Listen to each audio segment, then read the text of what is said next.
Welcome to Season 3 of the MBI Edge. I'm Tara Reinhart here with Ben Hammis. Happy to be here. And as you heard it right, we are on video this time. Most of you have listened to us, but now you get to see us in our beautiful new studio. I'd be curious to know the feedback, see what anybody thinks. Yeah, it's fun to be here. We have Chelsea Delma, who is our amazing... She's going to get mad now. I know. That's okay. She's giving me the look. You can't see her, so it's fine, but we could not do this without her. Yep. She's been a great teammate for us. What's your favorite podcast? My favorite podcast currently is Ryan Leake's podcast. Okay. And why I love his podcast is he's very relevant. He's funny to listen to. He's short, sweet, to the point, which I know you appreciate. I do. And I like short, sweet, and to the point. Just good topics. Yeah? Like what?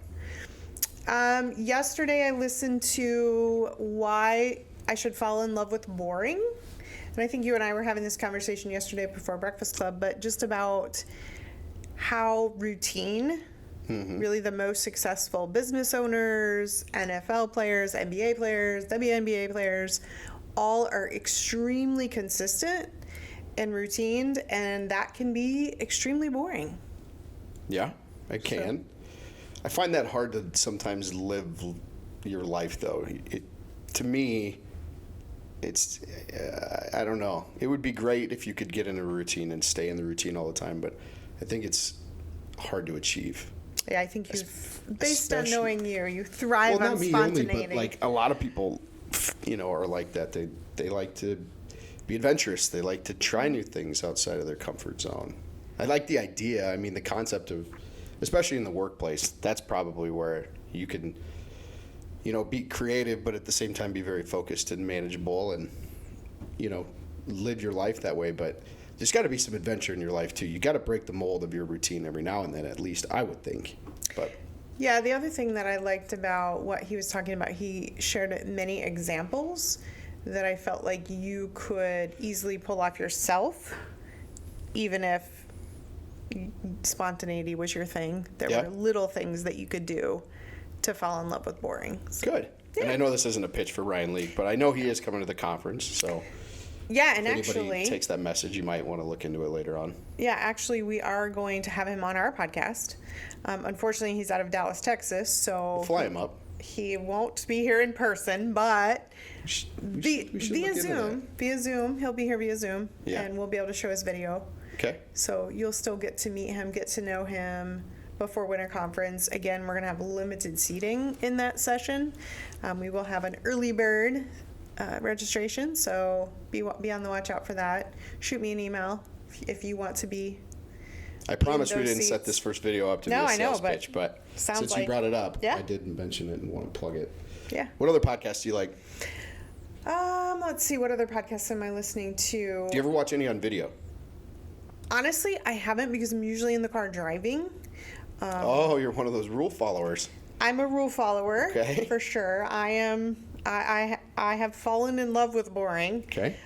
So in my stage of life, which is very different than your stage of life, I am routine because it's just me and my kids are out of the house and grown. So no video podcasts. I haven't. You have to go back and rewatch this one. Yeah. And all the ones that we're going to have. Yeah, for sure. As we launch into season 3. And we really did build this for our members because we felt like there were some members that might want to see the studio, see us, see our guests who we're bringing in.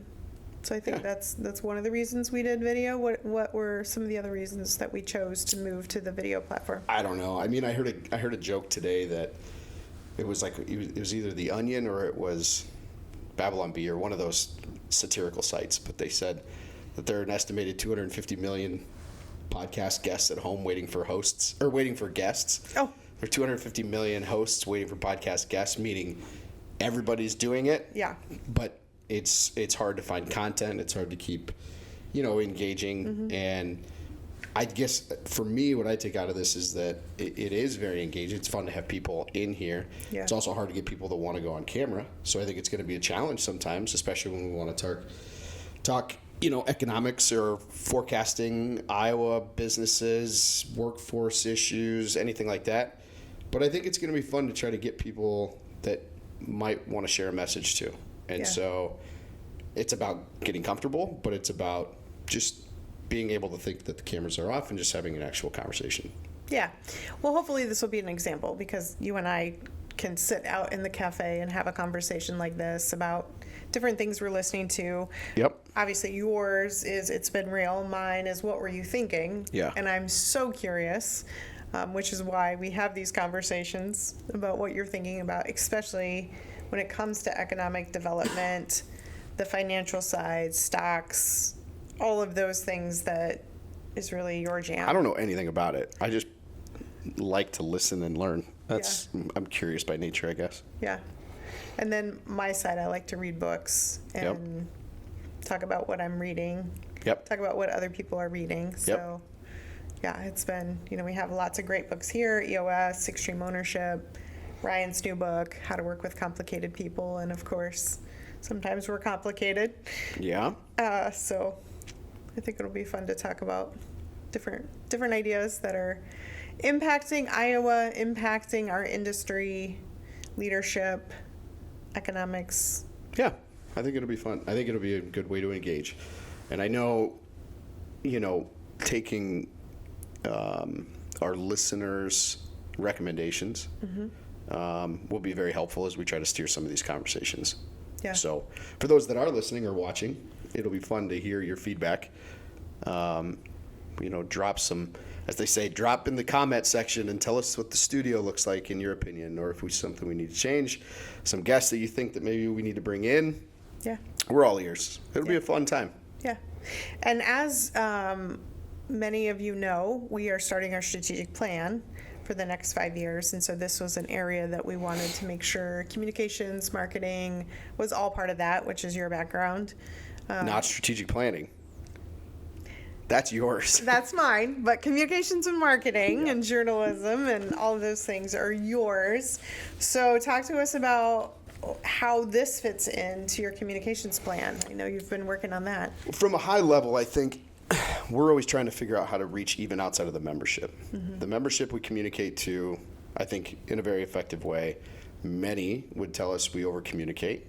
We work on that all the time. Yeah. But the point is, we have a lot of different facets of our organization that prefer to have communication one way or another. Mm-hmm. Some still like hard mail. Some would prefer to get a text message. Some would. So there's always a balancing act when you have such a large audience to try to figure out all of the ways. And so that's why we maybe over message, at least, or over communicate to the membership.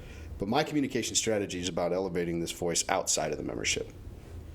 I think we have a duty and responsibility to talk to the business community at large, the public owners that we serve when we build for, and a lot of different audiences. And so I think video is a good way of us trying to get that message out.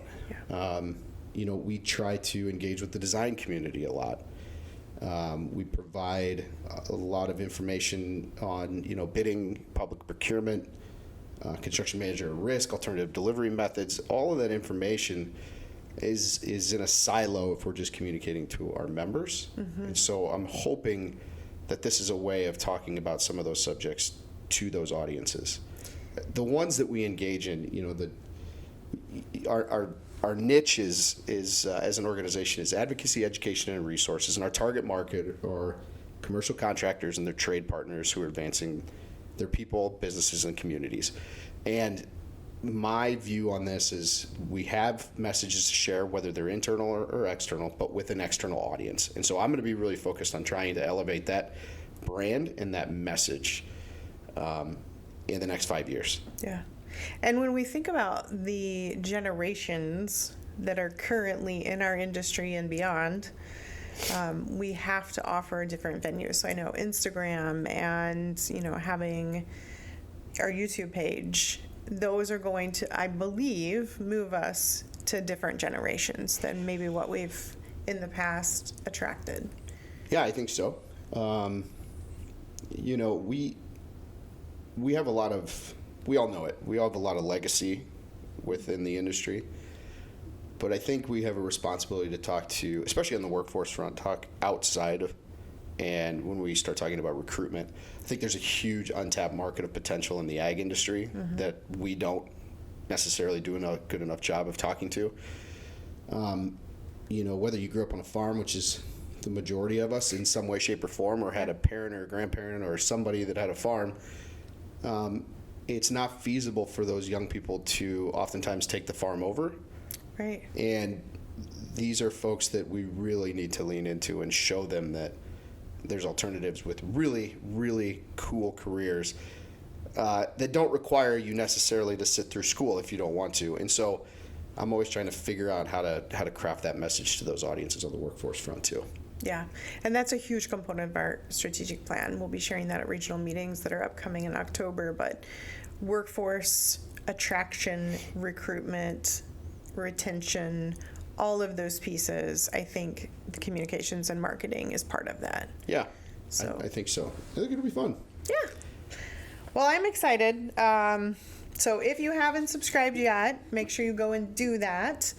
Please find us again. We're going to be on Instagram, YouTube. You can still find us on Spotify and Apple. If you're a listener like me, go ahead and still continue listening, but let us know. If you have ideas, you can find us on our website, mbi.build.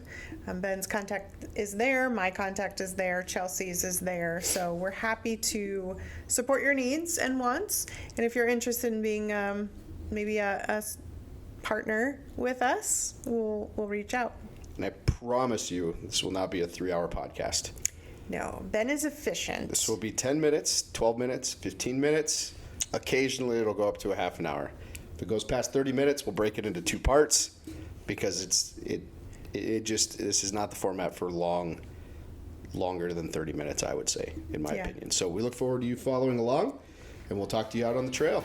Yeah, thanks. Have a great day.